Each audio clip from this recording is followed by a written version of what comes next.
Today is July the 22nd, 2020. Well, it's time for part 12 of our study of end times. Yesterday, we looked at Antichrist, called the beast in Revelation, and the man of sin in 2 Thessalonians. And we studied about him in Revelation, the first part of chapter 13. Today, we're going to look at his companion, a man referred to in chapters 16, 19, and 20 as the false prophet. He's not called that here, but the same man, the false prophet. He's a companion of Antichrist. He comes in with Antichrist. As far as I can tell, I can't find him mentioned either by name or by action in any other part of the Bible. Only in Revelation does he appear, as far as I can tell. So let's go in Revelation chapter 13 and see what it says about him. It says there, beginning in verse 11, "And I beheld, and another beast coming up out of the earth, and he had two horns like a lamb, and he spake as a dragon." Now remember who the dragon is, that's Satan. So he speaks like Satan. He is another one of those orators like Antichrist is, man of words, man can sway people. Verse 12, "And he exerciseth all the power of the first beast before him." Now remember that Antichrist received his power and his authority and his throne from Satan. So if this man exercises all the power as Antichrist, then he gets his also from Satan. His power comes from Satan. "And causes the earth and them which dwell therein to worship the first beast, whose deadly wound was healed." All right, now, this man's job is like John the Baptist, who pointed people to Jesus. John the Baptist freely confessed it was not about him. He was not the Messiah, but he was the one to announce the Christ. So Antichrist, the false prophet rather, is not the Antichrist. He is here to tell people about Antichrist and to promote Antichrist and to cause people to worship Antichrist.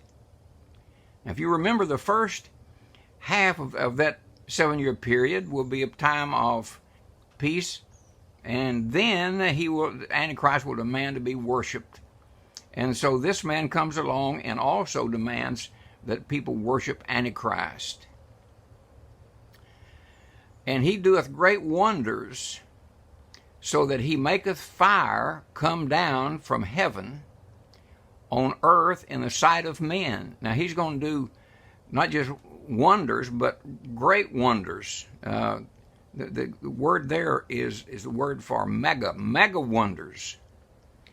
Some great things, like it says here, he's going to cause fire to come down out of heaven.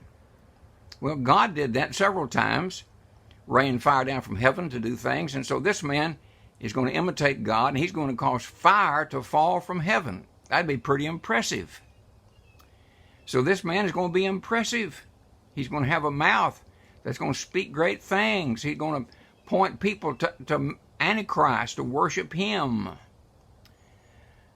Verse 14, "And deceiveth them that dwell on the earth by the means of those miracles which he had power to do in the sight of the beast."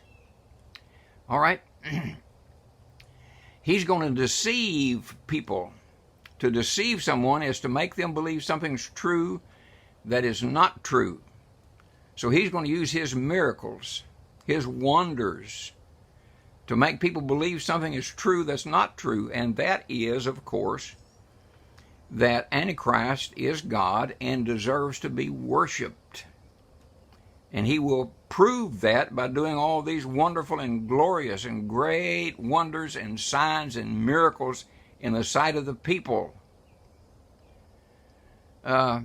"Saying to them that dwell on the earth that they should make an image to the beast which had the wound by the sword and did live." All right, now then here's the image that we've talked about. He will make an image, and we're going to have to talk about that image tomorrow because we don't have time to go into all of it today.